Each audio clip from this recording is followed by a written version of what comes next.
Welcome to the session 5 of Development Economics. Today's unit is poverty reduction, and we have Professor Upali Vidanapathirana from the Department of Social Sciences, Open University of Sri Lanka, to take you through the lesson. To begin the lesson, let me ask Professor Vidanapathirana, why should poverty be reduced? Yes, I think at least there are 3 reasons why poverty must be reduced in developing countries and maybe in all countries. The first reason why poverty should be reduced is that it's not ethical for a country to have, or it is unfair for a country to have a section of poor people among the rich, right? And it's also very unfair if that section of poor people is as a ratio, as a number, absolute or relative, if it is very high, that is even worse. So the first reason is the fairness. It's unfair for a country, or unethical for a country, to have a large number of poor people among the population. The second reason is when you have so much of poverty in a country, it leads to social unrest. It leads to political tensions. And when there are political tensions and social unrest, a country cannot progress. So that is an economic or socio-political reason why poverty must be reduced. The third one is a narrow economic reason. If there are so many poor people in a country, a lot of people are poor. Say, we said earlier, every second person is poor in a country, or every third person is poor in a country. That would mean that that country does not have a sizable market, because those poor people cannot afford to buy most of what is produced by the business community in that country. So therefore, in strict economic terms, the market share also becomes smaller when you have a lot of poor people in the country. So 3 reasons make the existence of poverty in any country not very sound situation. Right, which brings me to the next question. So what is poverty reduction? Yeah, I think before coming to that, I would, I think yes, yeah, what is poverty reduction? Now, poverty reduction is a mechanism that can be initiated by a government or by a non-government organization to reduce the incidence of poverty among the poorest income groups, poorer income segments. So that's a mechanism that can be introduced to reduce the incidence of poverty among the population, particularly the poorest segments. So it also is a process that makes sure that there is a narrowing down of the divide between poor and non-poor. So that is also another explanation to poverty reduction. So what is poverty reduction? Process that reduces the absolute divide. As population share of the poor people gets reduced, say from 50% to 30% to 20% to 10%, it gets reduced. And you have, to do this, there are quite a number of measures that can be taken by the state or non-governmental organizations. You have the palliative measures, which is known as the painkiller kind of simple measures, which will remove the symptoms of poverty. Then you have the safe net measures. They have the structural measures that can be initiated by the state, and also you can have the pro-poor policies. So these are the number of measures that can be used to ensure poverty reduction. If you look at differently, you can increase growth, you can increase human development, you can create conditions that enable human development, you can create conditions that enable economic development. When you do all those things, plus removing income inequality in a country, poverty reduction naturally occurs. Right, which brings us to the next question. How should a country reduce poverty? Yeah. Now, a country can reduce poverty, or rather, any country or the world can reduce poverty by removing the causes of poverty. What are the causes of poverty? Now, the first cause of poverty can be the policy framework of a country. If a country, I think, now we know that people have been talking about the economic liberalization as a bad policy in terms of poverty reduction. There are enough and sufficient data worldwide to show that whenever the opening up or the liberalization measures are introduced, poverty increases. So policy framework is one cause of poverty. The second cause of poverty is the asset base of a country. Now, the asset or endowments will tell you the size of the country, like USA, which are massive landmass. Canada has that. Australia has that. That is in terms of acres or hectares of land. You can have other minerals and things like that, including petroleum, diamonds, iron and things like that, and also steel, and also sometimes gold. Then you also can have infrastructure, which is also an asset base. Then you can also have connectivity, credit facilities, technology available, human resources development, as we've been always saying. So these are the asset base of the country. There are two other areas that are causes. One is the return to assets. That is, you may have assets, but what is the return that I get for my asset base? For instance, a poor laborer may say that the only endowment he has is his labor. And if he's paid low wages, that is a low return to asset. Take an extreme example of another side of the story, a lawyer who charges a massive sum for a simple appearance. That is his return to labor. Right? Same person, per hour a day or per 8 hours a day, you might see different returns to labor. And likewise, you have different returns to other assets, physical assets as well. So this is about return to assets. Third or fourth criteria rather is the shocks and the shocks that can happen and the vulnerability to shocks. Now, a shock can be, for instance, you becoming sick all of a sudden, or your family member becoming sick is a shock. That's what we call the personal or idiosyncratic shock, which is personal to the person.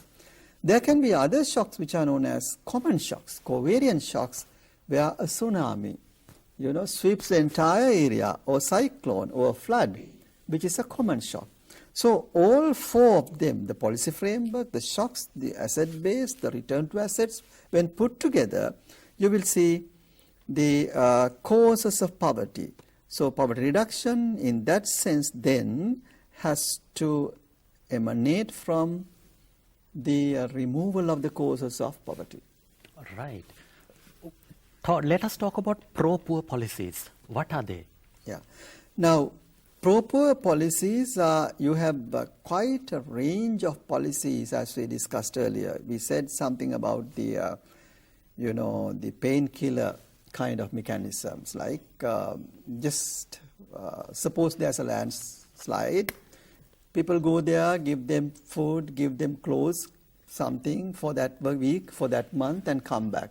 That's a painkiller. It only removes the symptom. It does not remove the cause of the poverty. So likewise, you have cash grants, you can dole out funds. These are simple proper policies. Then you have other measures like, little more serious ones, like, increase the income levels of poor, which is continuously increasing income levels, like raise the wage rates. Or else for people who don't have jobs, like in India, you give kind of employment guarantee mechanism. For unemployed people, you have 100 days of work, and each day of work you get some amount of money or some amount of cash or some amount of commodity for that period of work. So that's about the employment guarantee. Then you have what Sri Lanka did for long years has been the universal subsidies. We have universally subsidized the education, free education, universal subsidy of health, free health, universal subsidy of food and nutrition long ago. I can remember when I was small, we have a thing called ration book. They are, reduce the ration gives you not free food, but food at a reduced rate, reduced price. So those are some of the things that universal subsidies are for. Then, so these are proper policies. Also, you can have within proper policies to include. You can have things like increasing or enhancing the endowment set, like land grants, water credit, and things like that. Provision of them can be endowment creation. And also you can have redistribution, which is a structural measure, land reforms, tax reforms, housing reforms, and things like that, which can be done, which are more structural, redistributive measures. Yeah, you just spoke about pro-poor policies. Yeah. Could you also talk about anti-poor policies? Of course, there is. If you have pro-poor policies, there can be anti-policies. But before going to that, let me just very briefly tell you about the pro-poor stimulus. You have a targeted intervention, like for instance, you're giving land reform, credit, and something. Or you give guaranteed wage and work mechanism, like they do it in India. So when you are given guaranteed work hours and wages, what does it mean? You get buying power, your buying power increases. When you buy more, you spend that to buy something. And when you spend that to buy something, in economics we call that a thing occurs which is known as effective demand. A demand in the society for particular goods and services increase. Like for instance, what is produced in the area, now people can buy because they have money to buy. Then you have, that creates employment, that creates entitlement, and as a result, poverty in the entire area gets reduced. And that is the pro-poor mechanism. So anti-poor mechanism. Anti-poor policies are, this is actually what the World Bank says. World Bank says if you have high welfare expenditure, that will increase the government expenditure. And that will create, if the government revenue is not high, it creates deficit budget. When there's deficit budget, it creates inflation. When there's inflation, you cannot buy goods and services. And when you cannot buy goods and services, your real GDP falls. And when your real GDP falls, you have long-term poverty. And this is the kind of, cycle of anti-poor policies as explained particularly by the IMF and the World Bank. Yeah, which brings me to poverty trap. Could you tell us about the poverty trap? Yes. Now, poverty trap is a mechanism that has been happening in some of the poor countries in the world. For instance, I think there were a number of writers on poverty trap. They said, for instance, people don't have no basic education. And that means he cannot count, he is not literate, he does not know basic arithmetics, so he has lower skill base. And then you have, because of that, you have low income because you will not be employed by anybody who require semi-skilled or skilled work. And as a result, your wage is low. Then you have, because your income is low, you cannot save. Your savings fall. And because you have no savings, you cannot invest on your own houses, you cannot invest on your education, your children's education, so your investment base is low. And as a result, your investment, low investment base, your productivity falls. Not only your productivity levels of generations fall because you cannot spend on the education of your kids, children.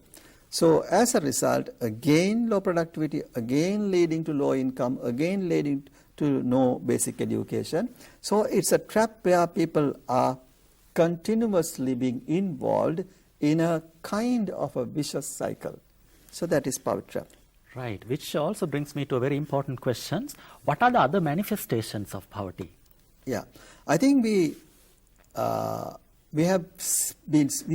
look at the rough numbers of poverty, national level.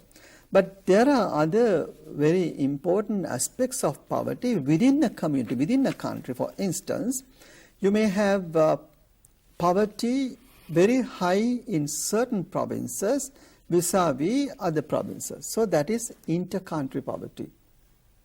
Not inter-country, intra-country, within-country poverty. So within country we'll have intra-provincial, intra-district or intra-village poverty, right? So for instance, as we know, the urban sector of the country has a poverty incidence of 9%, which compares with the estate sector, which has about 30% in 2005. So that is the kind of a intra-country, intra-province, intra-sectoral poverty, which is one important. Second one, within a household, also you can have intra-household poverty. For instance, within a household, the old people don't have income. Old people don't have income sources. They don't have mechanism to earn money. And also in most poor houses, women don't have income mechanism. Or even if they have income mechanism, it is spent not her own well-being, but the well-being of the entire family. So 2 or 3 categories of people who are mostly affected by intra-household poverty are the old people, the women, and the children, right? And then you also have the feminization of poverty, which is related to what we said earlier. Poverty is seen as something that is very closely linked with the feminization. In most countries, particularly most developing countries, the women who are poorly paid. And there is a stark distinction between or gap between the wage rates that are paid to women and wage rates that are paid to men in most skilled jobs, even in skilled jobs. So these are some of the manifestations of poverty that you would see in the world today. Right. Professor Vidanapathirana, to conclude this unit, could you give us a summary of what you have just taught us now? Yeah, I think it is better for us to combine both sessions. And I think in the first session we said poverty is a profound deprivation of capabilities. And its reduction requires, therefore, a very serious commitment, a very serious effort by the individuals on the one hand and the state on the other. So the responsibility of poverty reduction, I would reckon, depends more on the state than the non-governmental agencies or the individuals. And that is where we say that palliative measures, as we said earlier, which are short-term, which can remove the symptoms of poverty, but they cannot structurally remove poverty.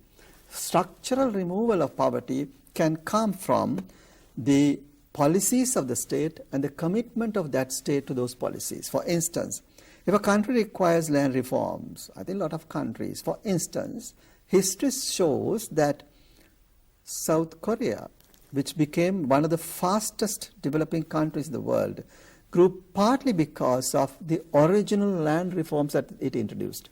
It has the land reforms, but also it also has the commitment to ensure that land reforms policies are continued, implemented.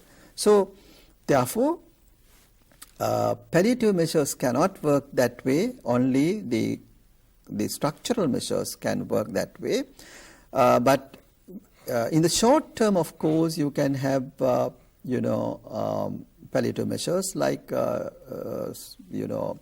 doling out money, giving some incentives for people who are affected by some of the shocks and vulnerabilities. Yes, that is possible.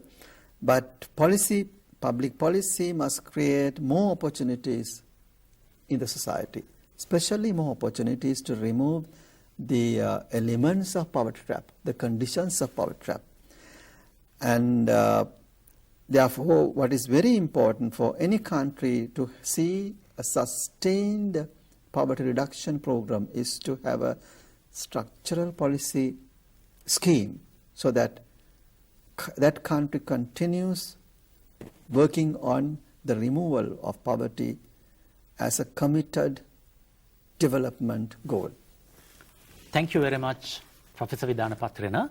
That brings us to the end of session 5 of Development Economics, titled Poverty Reduction. As always, let me suggest that you go and read your relevant unit in the textbook in order to consolidate this knowledge. Thank you.